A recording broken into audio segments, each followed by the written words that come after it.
They didn't know the monster was under them, but it knew they were coming.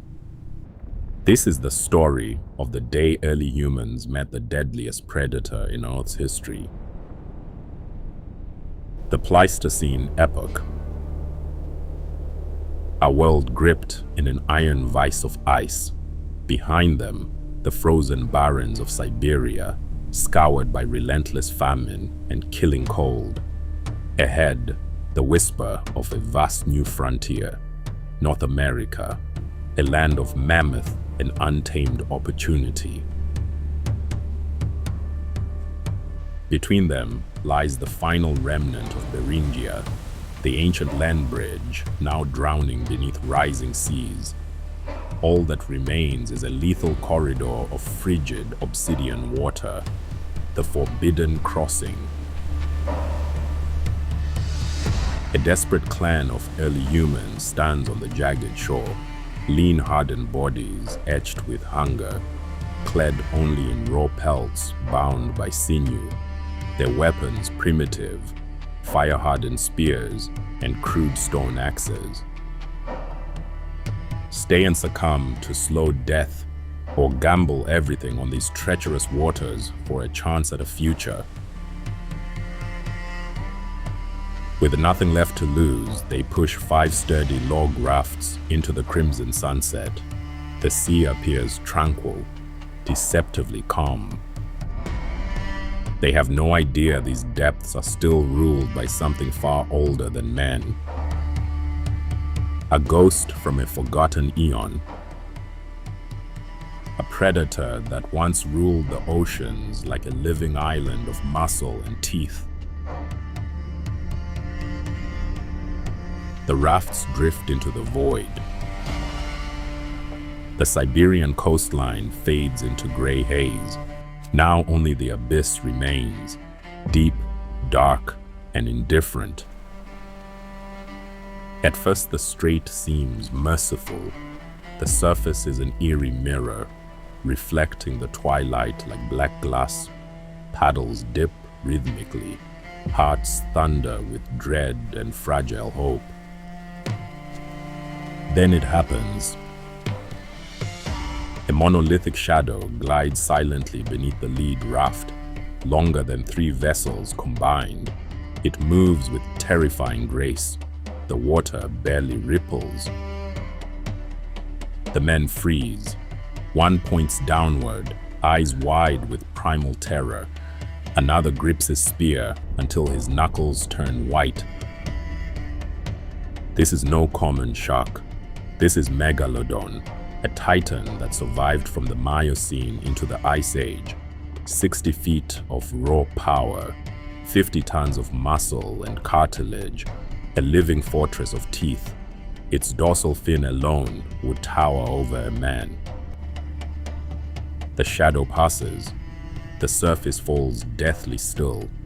But they know they're no longer at the top of the food chain. The silence is suffocating. Only the splash of paddles and ragged breathing break the tension. Spears ready, every nerve on edge. Suddenly, a massive dorsal fin, taller than a man, slices through the water like a black scythe. It circles once, then twice. The Megalodon is testing them. A violent bump from below. The lead raft lurches hard. Wood splinters. Men shout in panic as spears scrape uselessly against its armored hide. 18 tons of bite force against timber and flint. This is not a hunt. This is a god of the abyss toying with its prey. The fin vanishes. For one fleeting moment, hope flickers. Then the ocean explodes. The water detonates in a geyser of white foam. The Megalodon breaches. Its colossal head surges upward, jaws stretching 6 feet wide, lined with serrated teeth the size of a man's hand. The lead raft is annihilated. One hunter is swallowed whole in a single brutal gulp, his screams silenced instantly. Chaos erupts. The survivors paddle frantically toward shore or abandon the rafts and swim through freezing water. The Megalodon thrashes, turning the strait into a blood-stained maelstrom. This is no longer a crossing. It is a slaughter. Only the swift and the lucky reach shallow water. The survivors claw their way onto the sand, lungs burning, bodies numb from the cold. As the water shallows, the giant can no longer follow. Its enormous bulk grounds out.